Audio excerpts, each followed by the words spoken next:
دینی اور دنیاوی معلومات کے لیے اس چینل محمد اسامہ شاہ الوی کو سبسکرائب کریں۔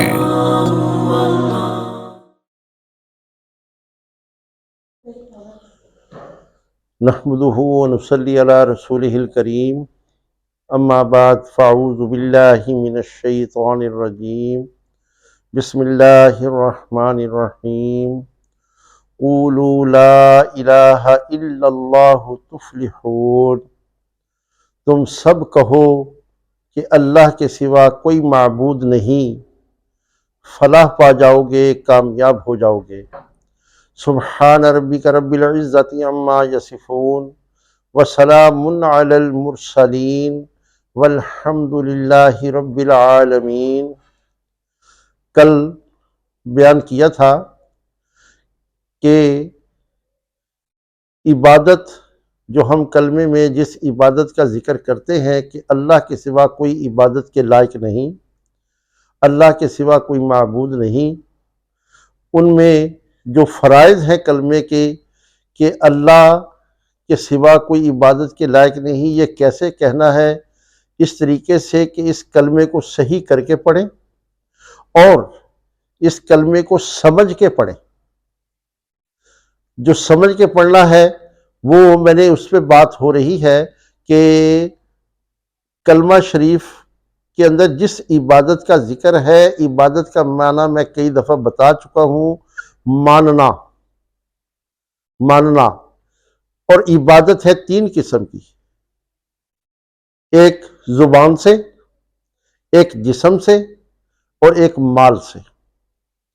زبان سے ہماری زبان پر اللہ کا ذکر ہو، اللہ کی تسبیح ہو، اللہ کی حمد و ثنا ہو، اور ہمارے جسم سے جو بھی عبادت ادا ہو، قیام کی شکل میں، رکوع کی شکل میں، سجود کی شکل میں، وہ اللہ کے لیے۔ اس پہ کل بات ہوئی تھی۔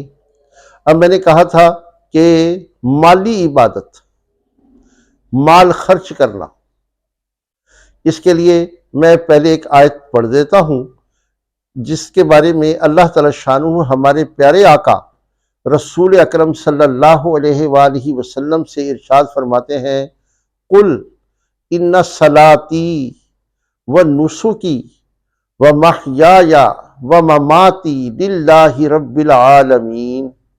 اے میرے پیارے محبوب، آپ کہہ دیجئے ان صلاتی، میری جسمانی عبادات، ونسکی، میری قربانی مالی عبادت ہوتی ہے، میری قربانی، ومحیای، میرا زندہ رہنا، میری زندگی، ومماتی، میرا مر جانا، میرا اپنے آپ کو اللہ کے حوالے کر دینا، یہ ساری کی ساری عبادات للہ رب العالمین، اللہ رب العالمین کے لیے۔ یہ کون حکم دے رہے ہیں ہمارے پیارے آقا کو؟ اللہ جل جلالہ۔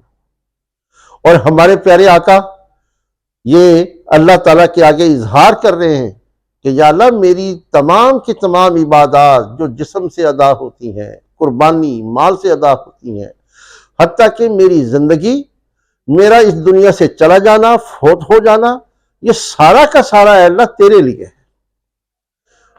یہ ایک نبی، اور نبی بھی وہ جو خاتم النبیین ہے، امام الانبیاء ہے، جن جیسا کوئی بھی نہیں ہے۔ نبی علیہ السلام جیسی تخلیق کسی کو نصیب نہیں ہوئی۔ ہماری کیا اوقات ہے؟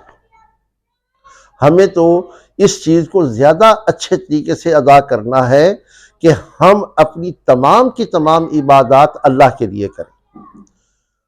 مالی عبادت یہ کیا ہے؟ مالی عبادت ہے جو اللہ کا حکم ہے، فرض، زکوٰۃ ادا کرو، وَأَقِیمُوا الصَّلَاةَ وَآتُوا الزَّکَاةَ وَارْکَعُوا مَعَ الرَّاکِعِینَ۔ اللہ تعالیٰ بار بار فرماتے ہیں کہ نماز ادا کرو، زکوٰۃ دیتے رہا کرو، رکوع کرو رکوع کرنے والوں کے ساتھ۔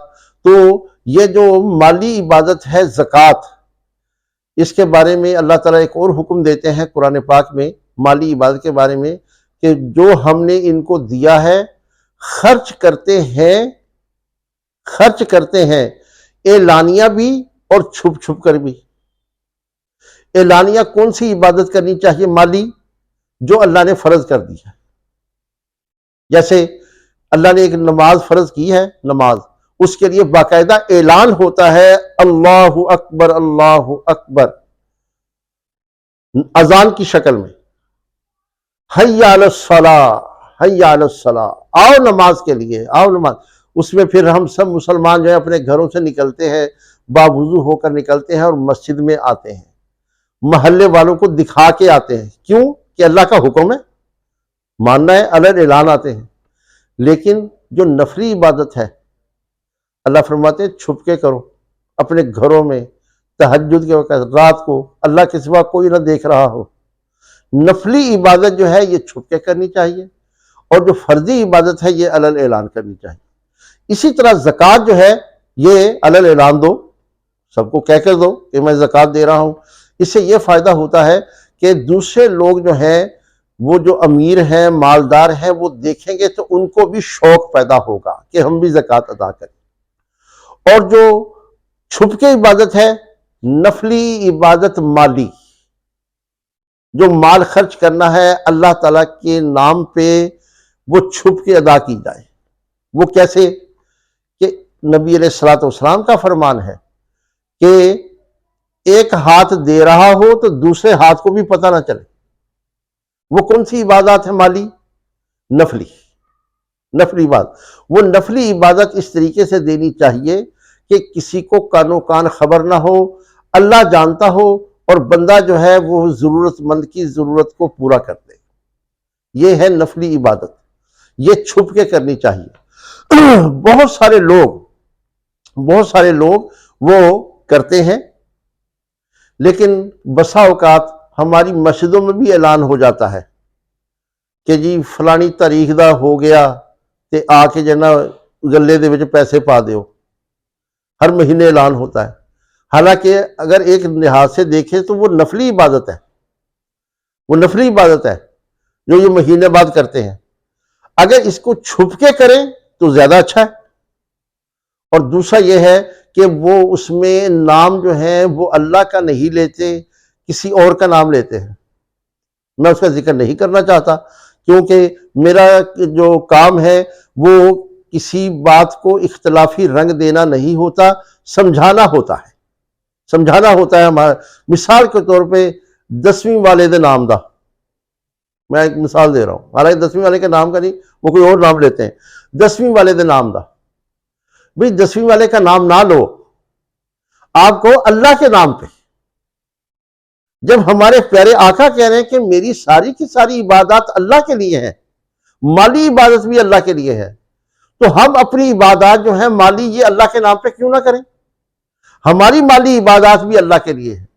ہم یہ کہیں کہ اللہ کے نام پہ دے رہے ہیں، اس کا ثواب فلاں فلاں بزرگ کو پہنچے، یہ ٹھیک ہے.